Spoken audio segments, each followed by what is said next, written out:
হাজারো লেয়ার যুক্ত এই প্যাটিস, দেখো সবাই বলে প্যাটিস নাকি করা যায় না বাড়িতে, তো আমি বলবো আমার এই রেসিপি ফলো করলে অবশ্যই তোমরা বাড়িতে ঝটপট প্যাটিস তৈরি করে নিতে পারবে। তো আজকে তোমাদের আমি আলু প্যাটিস করে দেখাবো। তো লাগবে আমার 1.5 বাটি ময়দা, দিয়ে দিলাম কালো জিরে এবং ময়ামের জন্য দিয়ে দিলাম সাদা তেল। তো ময়াম দেওয়ার পর একটু একটু করে পানি দিয়ে আমি সুন্দর একটা ডো করে নেব।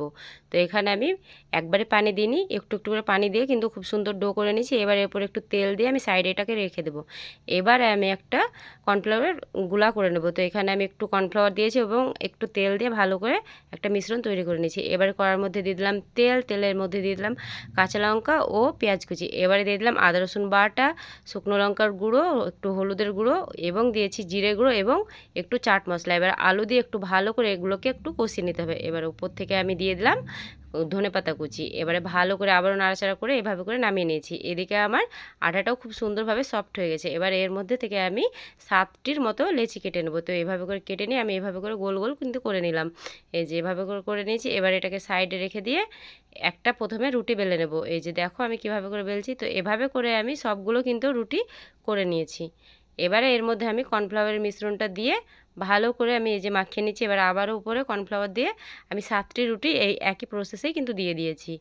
এবারে আবারও আমি ওপরে একটু কর্নফ্লাওয়ার মিশ্রণ দিয়ে একটু হালকা হাতে বেলে নেবো। তো এভাবে করে একটু বেলে নিচ্ছি। এই যে দেখো এবারে আবারও একই প্রসেসে আমি কর্নফ্লাওয়ারের মিশ্রণ দিয়ে এভাবে করে আমি চৌকোনভাবে করে নিচ্ছি। এই যে আগে এই পিঠটা মুড়ালাম, এবারে আমি আবার ওই পিঠটা মুড়িয়ে এই যে কীভাবে করে আমি করছি তোমরা ভিডিওতে দেখেই কিন্তু বুঝতে পারছো।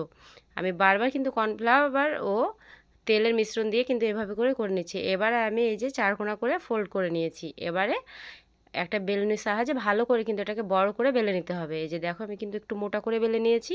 এবারে সাইডের অংশগুলোকে কেটে বাদ দিয়ে দিতে হবে। তো এখানে আমি চাকু নিয়ে সাইডের অংশগুলোকে কেটে বাদ দিয়ে দিয়েছি যাতে দেখতে সুন্দর হয়।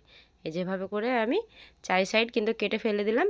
এই যে দেখো তো এভাবে করে আমি কেটে নিয়েছি। এবার এগুলোকে এই যে এরকম করে চৌকো করে কিন্তু কেটে নিতে হবে, তবেই কিন্তু প্যাটিসগুলো সুন্দর হবে। তো এই যে আমি আলুর পুরটা দিয়ে এভাবে করে প্রথমে একটা করে নিলাম। তো এটা একটু ছোট সাইজ মনে হলো, কিন্তু তারপরে আমি আবারও একটু বেলে নিয়ে এই যে এভাবে করে দিয়ে দিলাম। দেখো দেখতে দারুণ লাগছে না? তোমরা এভাবে করে অবশ্যই একবার ট্রাই করবে, দেখবে দেখতে খুব সুন্দর লাগবে এবং হাজারও কিন্তু লেয়ার এটাতে খুলে আসবে। এবার চুলার মধ্যে কড়াই বসিয়ে দিয়ে দিলাম তেল, তেলটাকে হালকা গরম করে নিয়ে এক এক করে প্যাটিসগুলো ছেড়ে দিলাম। এবারে কিন্তু হালকা আছে এগুলোকে ভেজে নিতে হবে, তবেই কিন্তু সব লেয়ারগুলো খুলে আসবে। দেখো কতগুলো লেয়ার খুলে এসছে, দেখো দেখতে দারুণ লাগছে না? একদম দোকানের চেয়েও কিন্তু পারফেক্ট মনে হচ্ছে। একবার হলেও কিন্তু বাড়িতে বানাবে। ভালো থাকবে সবাই, আল্লাহ হাফিজ।